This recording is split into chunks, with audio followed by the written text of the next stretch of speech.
Hello बच्चों, let's read this question. On electrolysis of CaS2 solution in water, dash gas is liberated at anode and dash gas is liberated at cathode. ये फिर इन दी blank statement question है, सो हमें बताना है कि इन blanks में कौन सा वर्ड इंसर्ट होगा. So please note the key concept of this question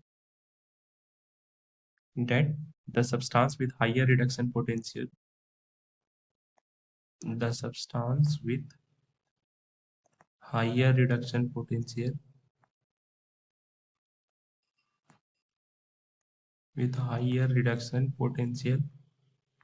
they is reduced first. यानी कि ऐसा सब्सटेंस जिसकी रिडक्शन पोटेंशियल हाइयर है तो वो पहले रिड्यूस होगी. अब हम CaS2 का इलेक्ट्रोलिसिस करा रहे हैं इन दी वाटर सॉल्यूशन, यानी कि लेट से ये एक बीकर है जिसमें दो इलेक्ट्रोड्स हैं हमारे और इसे हमने कनेक्ट करा एक बैटरी से. अब ये पॉजिटिव टर्मिनल से कनेक्टेड है तो इसके पास पॉजिटिव चार्ज आया और ये नेगेटिव टर्मिनल से कनेक्टेड है इसलिए यहाँ पर नेगेटिव चार्ज. तो हमारे सॉल्यूशन में तीन पार्ट है, एक कैल्शियम H2 और वाटर. तो यहाँ से हमें तीन पार्ट मिलेगा. सबसे पहले कैल्शियम आयनिक फॉर्म में Ca+2 and 2H minus and then हमारे पास है H2. ये सॉल्यूशन में हमें तीन पार्ट मिला. अब को बोलते हैं एनोड और ये है हमारा कैथोड.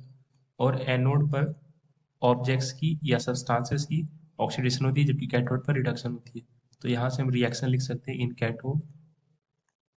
यहाँ पर दो पॉसिबिलिटीज, या तो कैल्शियम+2 इलेक्ट्रॉन्स को गेन करके रिड्यूस हो जाए कैल्शियम कैल्शियम सॉलिड में, या फिर H2O की भी रिड्यूसिंग एबिलिटी होती है. तो H2O रिड्यूस होकर H2H2O+2 इलेक्ट्रॉन्स, ये बैलेंस करने के लिए मैंने 2 लिखा है. This will form H2+2OH minus ions. So cathode में रिडक्शन के लिए दो पॉसिबिलिटी है, जबकि एनोड की बात करें तो एनोड में भी दो पॉसिबिलिटीज, या तो खुद वाटर ऑक्सीडाइज हो जाए 2H माइनस, यहाँ से हमें H2 गैस +2 इलेक्ट्रॉन दे दे, या फिर वाटर खुद से ऑक्सीडाइज होकर वाटर जिसका दो पार्ट होता है H+ और OH माइनस, तो यहाँ पर से OH माइनस रिड्यूस हो जाए 4OH minus. This must be forming O2+2H2O plus 4 electron. दो पॉसिबिलिटीज बन रही. तो हमने की कॉन्सेप्ट में देखा है ऐसे सब्सटेंस जिनकी रिडक्शन पोटेंशियल हायर होती है वो पहले रिड्यूस होते हैं, और ऐसे सब्सटेंस जिनकी ऑक्सीडेशन पोटेंशियल हायर होती है वो पहले ऑक्सीडाइज होते हैं. तो इन दोनों में से कैल्शियम और वाटर में से reduction potential of H2O is higher. इसका मतलब जो हमें प्रोडक्ट मिलेगा वो इसी से प्रोडक्ट मिलेगा. और एनोड में अगर ऑक्सीडेशन पोटेंशियल की बात करूं तो oxidation potential of OH minus this is higher than oxidation potential of H minus, यानी कि ये ऑक्सीडाइज होगा.